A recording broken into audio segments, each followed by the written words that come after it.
നമസ്കാരം. നമ്മുടെ വിവരാവകാശ കമ്മീഷണർ അബ്ദുൽ ഹക്കീം നഹ അദ്ദേഹത്തെ വിവരാവകാശ കമ്മീഷണറാക്കിയപ്പോൾ ഞാനും അല്പവും ശങ്കിച്ചിരുന്നു. IAS IPS ഒക്കെ ഇരുന്ന സീറ്റിൽ അങ്ങനെ നോൺ IPS അല്ലെങ്കിൽ IAS വിഭാഗത്തിൽപ്പെട്ട ഒരാൾ കയറിയിരിക്കുമ്പോൾ എത്രമാത്രം കാര്യക്ഷമത ഉണ്ടാവുമെന്ന് എനിക്ക് സംശയമുണ്ടായിരുന്നു.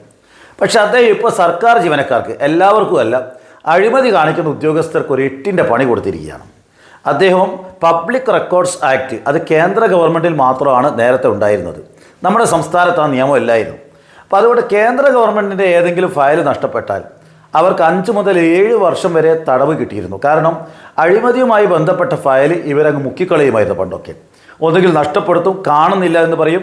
വിവരാവകാശ നിയമം വന്നതോട് കൂടിയിട്ട് ഇവർ കുടുങ്ങുന്ന ഫയലിൻ്റെ കോപ്പി ചോദിച്ചാൽ ഫയൽ മിസ്സിങ്, കാണാനില്ല, മറ്റു വകുപ്പിലാണ് എന്നൊക്കെയായിരുന്നു ഉത്തരം കൊടുത്തിരുന്നത്. ഈ പബ്ലിക് റെക്കോർഡ്സ് ആക്ട് നടപ്പിലായതോട് കൂടിയിട്ട് എല്ലാ ഫയലുകളും കൃത്യമായി സൂക്ഷിക്കണമെന്നും അതിൻ്റെ ഉത്തരവാദി അതിൻ്റെ കസ്റ്റോഡിയനായ ഉദ്യോഗസ്ഥനാണെന്നും ആ ഫയൽ കാലാവധി കഴിഞ്ഞാൽ പ്രൊസീഡിങ്സ് സഹിതമേ നശിപ്പിക്കാൻ, ഉത്തരവ് സഹിതമേ നശിപ്പിക്കാൻ പാടുള്ളൂ എന്നും ആ ഫയൽ നഷ്ടപ്പെട്ടാൽ ബന്ധപ്പെട്ട ഉദ്യോഗസ്ഥൻ ഉത്തരം പറയണമെന്നുമാണ് പബ്ലിക് റെക്കോർഡ്സ് ആക്ട് പറയുന്നത്.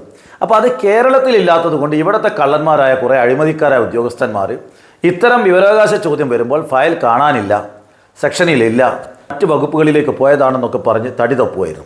നമ്മുടെ അബ്ദുൽ ഹക്കീം നഹ പുതിയ ഉത്തരവിൽ എന്താ പറയുന്നതെന്ന് വെച്ചാൽ, എല്ലാ നിയമത്തിൻ്റെയും മുകളിലാണ് വിവരാവകാശ നിയമം.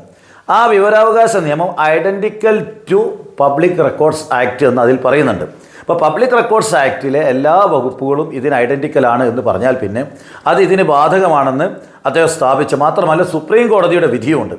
ഈ പബ്ലിക് റെക്കോർഡ്സ് ആക്റ്റും വിവരാവകാശ നിയമവും ഐഡൻറ്റിക്കലാണ്, അപ്പോൾ രണ്ടും ബാധകമാണ് എന്നുള്ള സുപ്രീം കോടതി വിധി കൂടെ ഉദ്ധരിച്ചുകൊണ്ട് കേരളത്തിൽ അത് നടപ്പിലാക്കുമെന്ന് പറഞ്ഞിരിക്കുകയാണ്. അപ്പോൾ ഇത് നടപ്പിലാക്കുന്നതോടുകൂടി അഴിമതിക്കാരായ കള്ളന്മാരായ കുറേ ഉദ്യോഗസ്ഥന്മാർ കുടുങ്ങാൻ വേണ്ടി പോവുകയാണ്.